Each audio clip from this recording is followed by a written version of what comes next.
I'm Victoria Van Warden. Today we're spending time with Village Trustee Jim Dodge. Thank you for joining us, Trustee Dodge. Thanks, Vicki. So one of your committee's recent initiatives was the village-wide community survey. Can you tell us a little bit about the company that conducted that survey? Yeah, the folks we chose, National Survey, had done this a number of times nationally, and that was really important for the village board to make sure that we picked a firm who have done this type of research for municipalities. And there's two reasons for that. One, we wanted to make sure that they had comparisons so we could see how well we're doing. And they were very, very good to work with in terms of very flexible on the approach. So we made sure we asked the right questions to the right number of people. So. Okay. I understand that 3,000 of the Village of Orland Park homes were randomly selected for the survey. Can you explain how the National Research Center chose who would make it to the survey? It certainly could. It's simple. It was random. And the way you do these kind of surveys is to make sure that the folks that you want to hear from, which is a broad section of all the citizens in town from all the 4 different parts of the village, had an equal chance at receiving a survey, so that way when you do get the responses that you have what's called a balanced sample so that it becomes representative. That's one of the reasons why polling or this type of thing works. Right off the bat, we see that people like Orland Park. The survey showed that 93% of those surveyed would recommend Orland Park as a place to live, while 92% would recommend their specific neighborhood as a place to live. What does this tell the village board? It's a great finding, and there's a couple ways to interpret this. One, we did the survey because we wanted to make sure we heard clearly from our residents what they cared about. And this is one of the standard questions that this firm asked, which is, well, if you care a lot about your town, then you're going to recommend it, or if you care about your community, your individual neighborhood, you're going to recommend it. And those numbers were phenomenal, so we're very pleased with the results. Now, the survey scores the village at 71% above the benchmark for the quality of new development in Orland Park, with a score of 82% for the overall appearance of Orland Park. One of the things that we as a village board and as a unit of government have tried to do consistently for many years, this goes back decades, is to have a vision in mind for what you wanted your town to look like, and then you put in place the right staff and the right policies and the right hearing approach to make sure that you get the best type of development as your town has grown. Because when I first moved out here, we were about 20,000 and we're now closer to 60,000. So it's been quite a bit of growth in about 2 decades, and you have to control growth if you're going to get it right. Absolutely. The village park system did very well in comparison to the national benchmarks. Village residents surveyed scored the village's parks at 93% above the national benchmark, with the recreation department program scoring 88% and the rec centers and facilities coming in at 87%. What does that say about what the village offers? We have a great recreation department. In fact, many towns around us have a park district, which is separately controlled, separately elected. In Orland Park, we have a parks department, so it reports up, if you will, through the village board. And as a board and over a series of years, we're very pleased with the investments that we've made in our recreation facilities.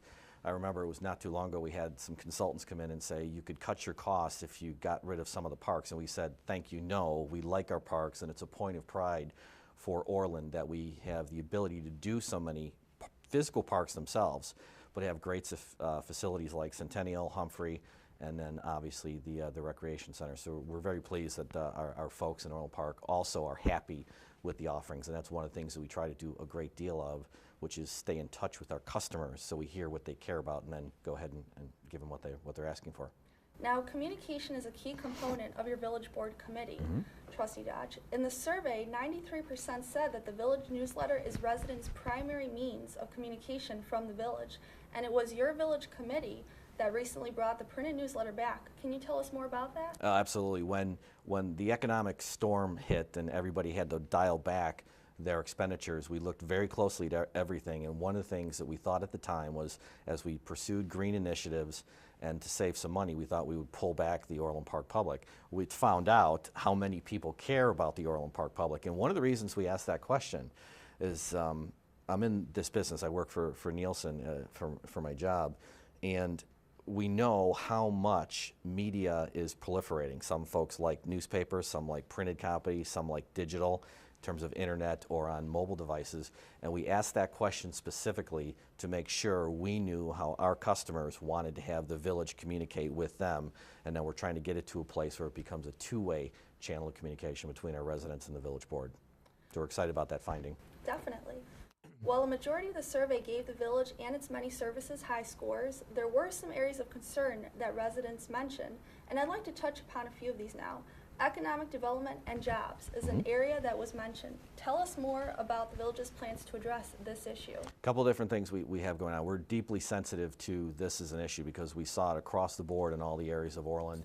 Clearly, it's national level effects, state effects. Orland is doing remarkably well in the face of this economic challenges, and we're coordinating some programs to try and see if we can help match employers who want to hire in the area and folks who are looking for a job. So there's a number of initiatives going there, and we're always trying to pull economic development into Orland Park so that there is a job base out there. And one of the interesting statistics from some previous work we had done, about 1 million trips a year are made into the Tinley and Orland Park area just for folks seeking professional services like doctors, medical care, and lawyers. So we think a service base is very important, and we're always trying to make sure we encourage that development as well as the strength in retail.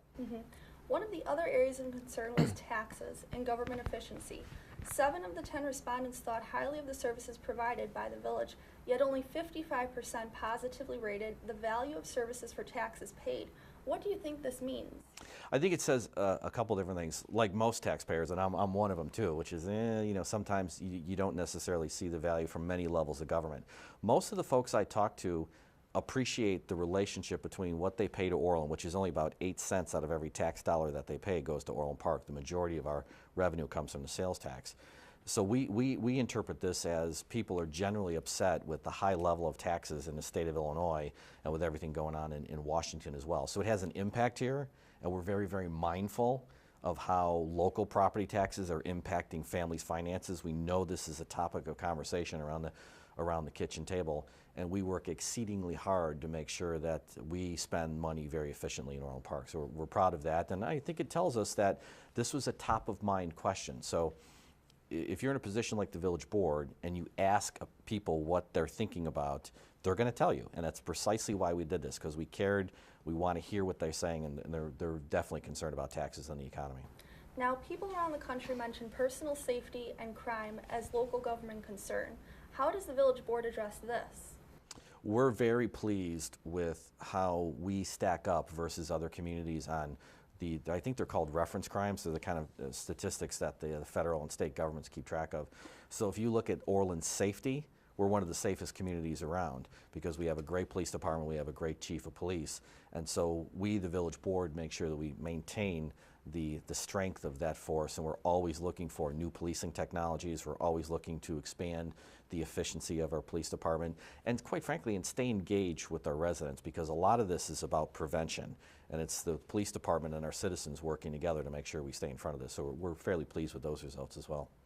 Now, the last key area mentioned was traffic and road maintenance. Can you explain some of what the Village of Orland Park has done to address this concern? That's probably the toughest question you could ask because of how much we've done. And if you take a look over a stretch of years, we've put millions, probably 10, maybe $30 million total of local Orland Park money into fixing state roads. The project at 159th and LaGrange cost us about $4 million of Orland Park money. 143rd and LaGrange, which we just finished, was probably the better part of $10 to $15 million worth of local money. And then soon, we've invested with the state to get everything we need in place to completely expand LaGrange because it's many years overdue.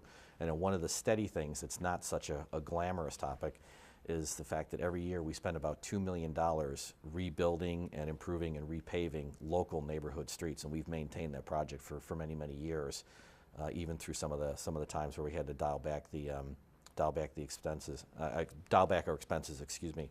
And another piece too is just to try and reduce the traffic. One of the reasons we pushed so aggressively to get Metro to build a new train station as they expanded the service on the Southwest line was to give people in Orland who might be working downtown another option than driving up LaGrange to the Stevenson, et cetera. So we spend a lot of time and a lot of energy doing what we can on the roads. Well, we've run out of time today, Trustee Dodge, but I do appreciate your time and for explaining more about the community survey. Thank you for joining us. Thank you. Thank you for joining us. We'll be right back.